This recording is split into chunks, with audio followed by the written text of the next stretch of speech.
Welcome to solving technical coding interview questions. And today we shall be looking at this question called given an array of integers, we are to return uh, indices of the two numbers such that they add up to a specific target. And you may assume that each input will have exactly one solution, and you may not use the same element twice. So, how do we go about this problem in an interview setting? One of the very first things we want to understand is first, we want to be sure that we understand the problem, so which we follow the U or the umpire. So the U is the understanding is we ask the interviewers, is it possible for this array to be empty? What do we do when the array is empty? Then we also try to understand that is it possible for the target to be 0? We also need to know, can these numbers be sorted? So these are some of the clarification questions we want to get from the interviewer. The next phase is the match phase. The match phase requires us to try to match the problem to other problems that we have solved before. So as we can see this problem, the initial way of approaching it is for us to be able to take, say we take the first element in the array, we iterate through the array, then we pick another for loop from the second element. So like we do double for loop. So the first for loop we start from 2, the second we start from 7, and we'll continue to add it until the second one gets to the end.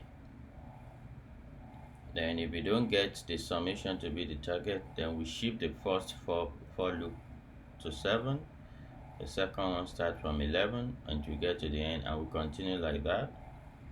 But that solution is going to give us a runtime of n squared, that's quadratic, and if that may not be efficient enough. So and then we move to the next phase of solving a coding interview question, which is the plan.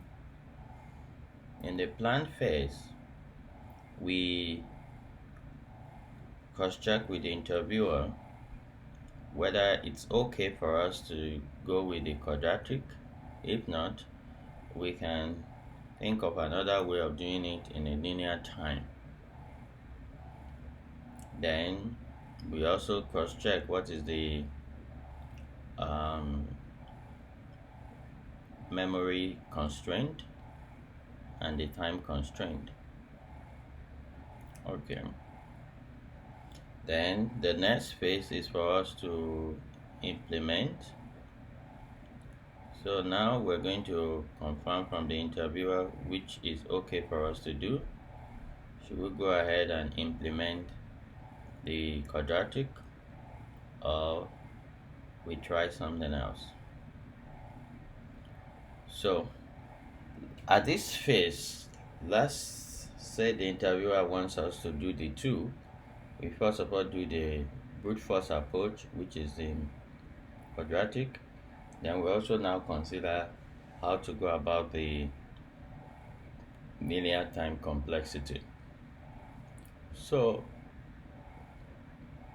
let's try to see how we can code the quadratic solution. Okay.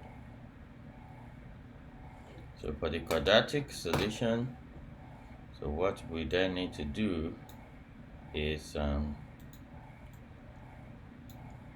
another very important thing we need to clarify in our understand phase is, can there be duplicate in these numbers? So let's assume we cannot have duplicate.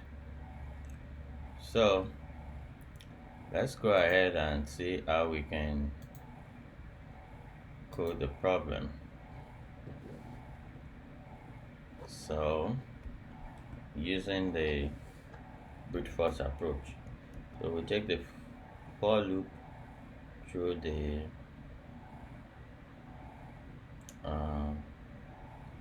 let's say for I in range of the length of nums. Then we take j in range, and that's going to start from I plus 1 because we cannot use the same element twice, and that will be to the end of nums. Now we say if nums of I plus nums of j, if it equals the target, then we return an array of I and j. So since they told us that we are guaranteed to have a solution, then we don't need to return anything thereafter. We can just go with this. So this works, and let's check for every possible check. And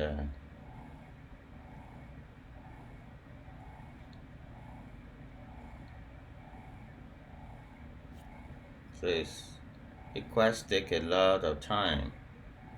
This time limit is even exceeded. So let's say that if there is no answer, it should return none. Let's see what does that give.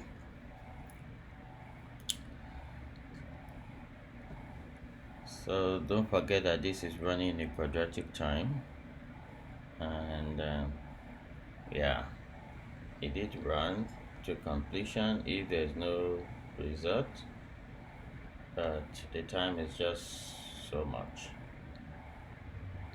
All right, so the next thing we want to do now is we have been able to implement a brute force approach. So we want to now go and implement the efficient approach. So how do we implement the efficient approach?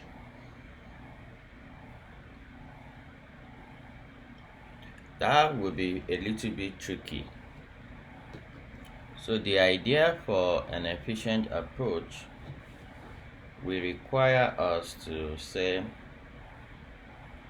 okay, we have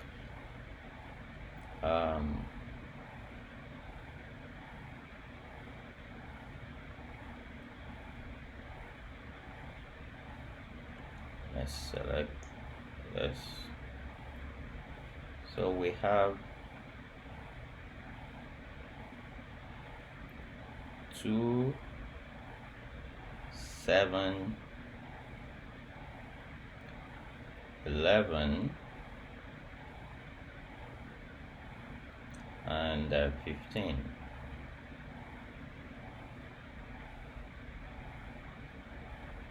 Okay. So our approach would be like, we iterate through the element of the array just once. So we start from the first element, which is these 2. Now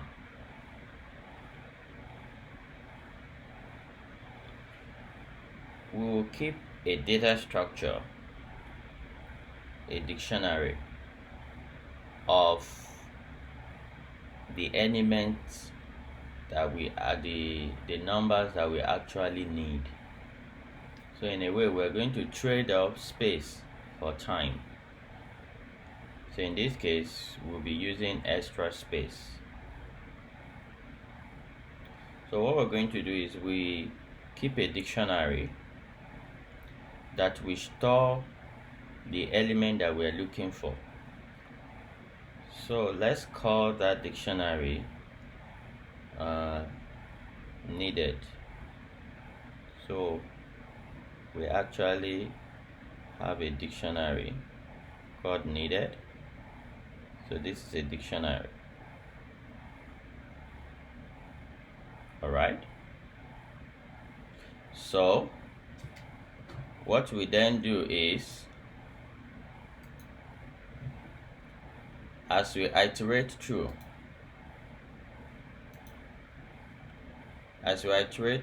starting from the first element, which is 2,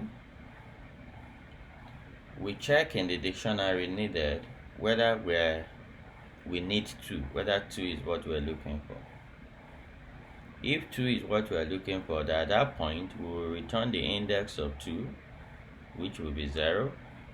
So you can have the indices here, that is 0, 1, 2, and 3 as the indices. So at that point we will return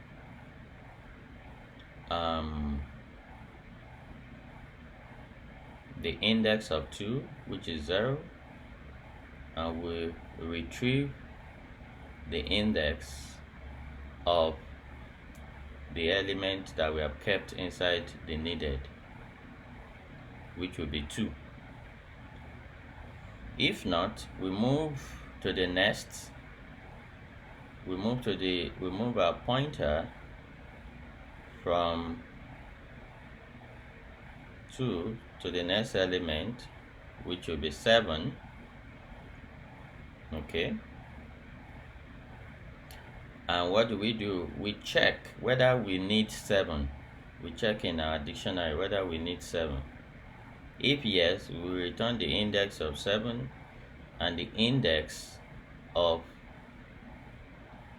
we return the index of this current element and the index of the 7 that we actually kept inside our dictionary. Okay. If not, we continue like that until we get to the end. Essentially, what we're trying to do is this. We have a target. We have our target,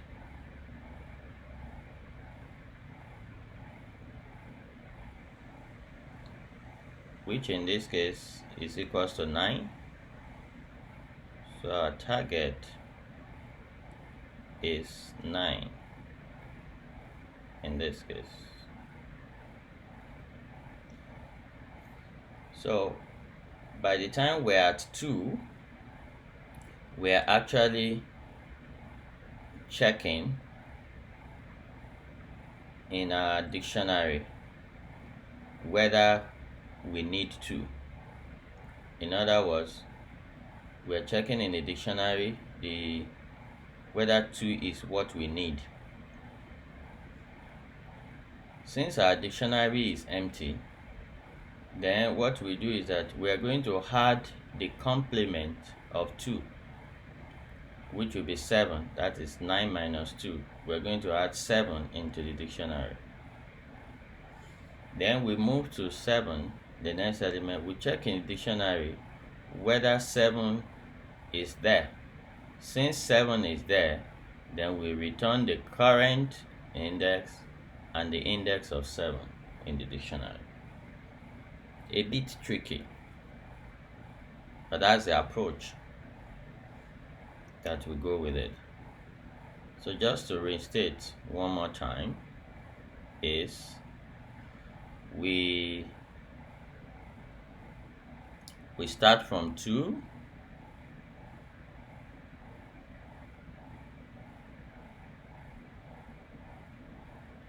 So we start from 2.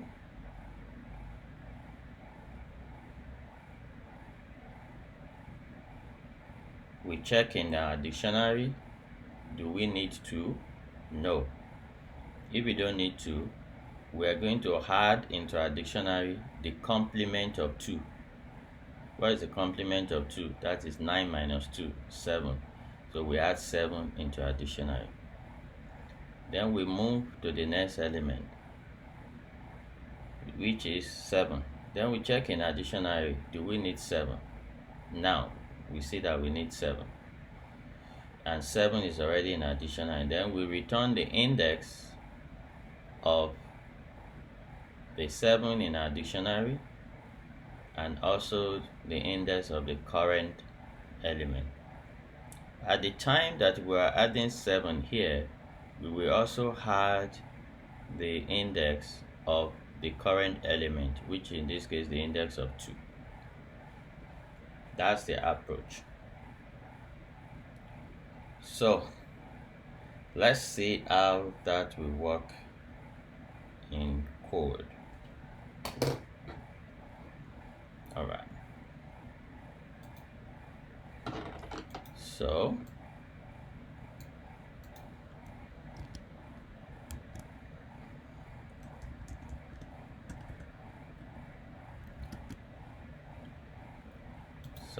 what do we do?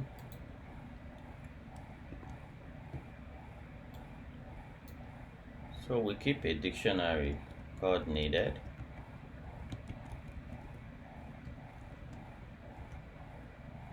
We iterate through our list.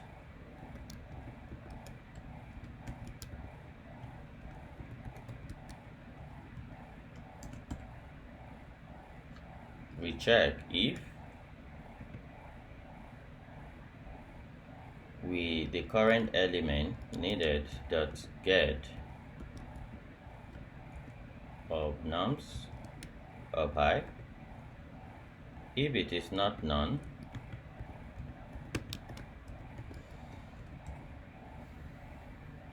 then we return an array of the index of the nums of I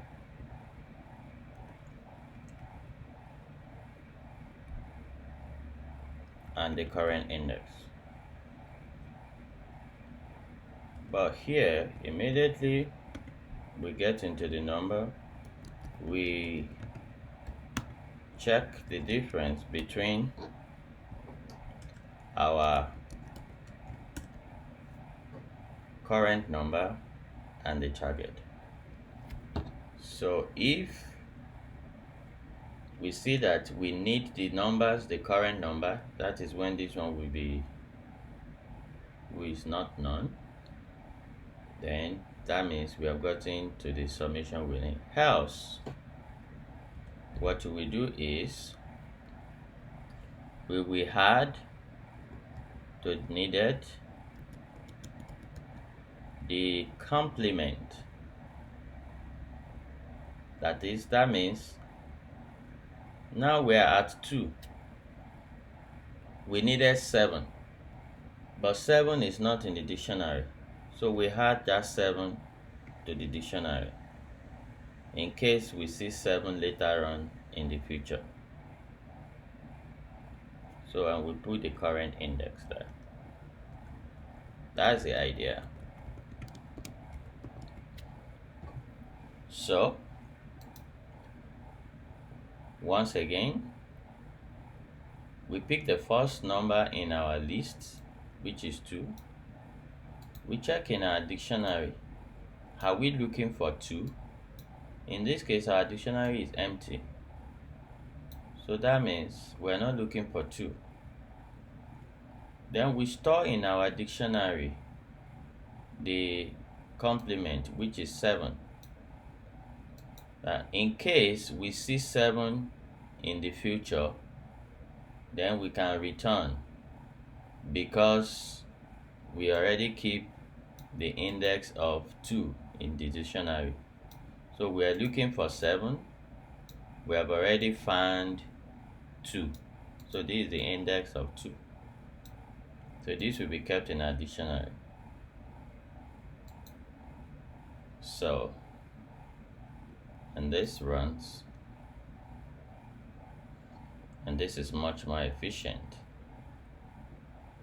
So one more time, let's see if we can copy this code and now trace in our OneNote for our example.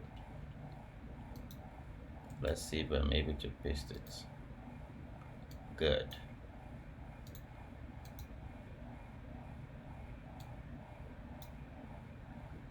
So let's increase it.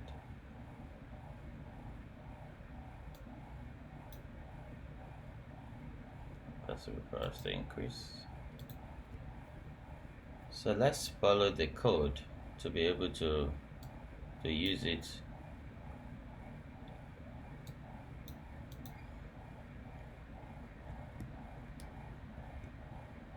Alright, just to make sure to make it visible.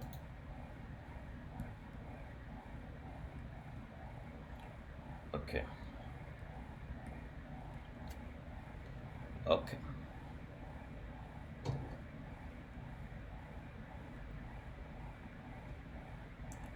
So we have our numbers is 2, 7, 11.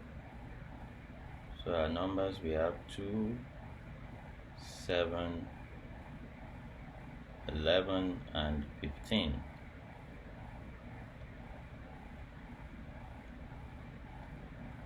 Okay. So the first number is 2. So in this case, our nums of I here will be equals to 2. Don't forget our target is 9. So C will be equals to, so our C will be equals to 7. That is 9 minus 2. Then our needed, the dictionary, will be empty at this point. So needed will be an empty dictionary here. So this will be an empty dictionary at this point.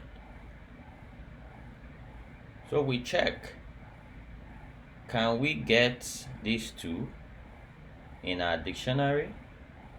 Is it not none? It is none. So then we add into our dictionary. So our dictionary becomes, we had a complement of 2 into our dictionary, which is 7. And we put the value as the index of 2, which is 0. Meaning we've already found 2, we are looking for 7. So in case, as we iterate through the array, if we find 7, just return. That's what is happening. So by the time we we're in 2, by the time we move to 7, so our element here will be 7. So this will be 7.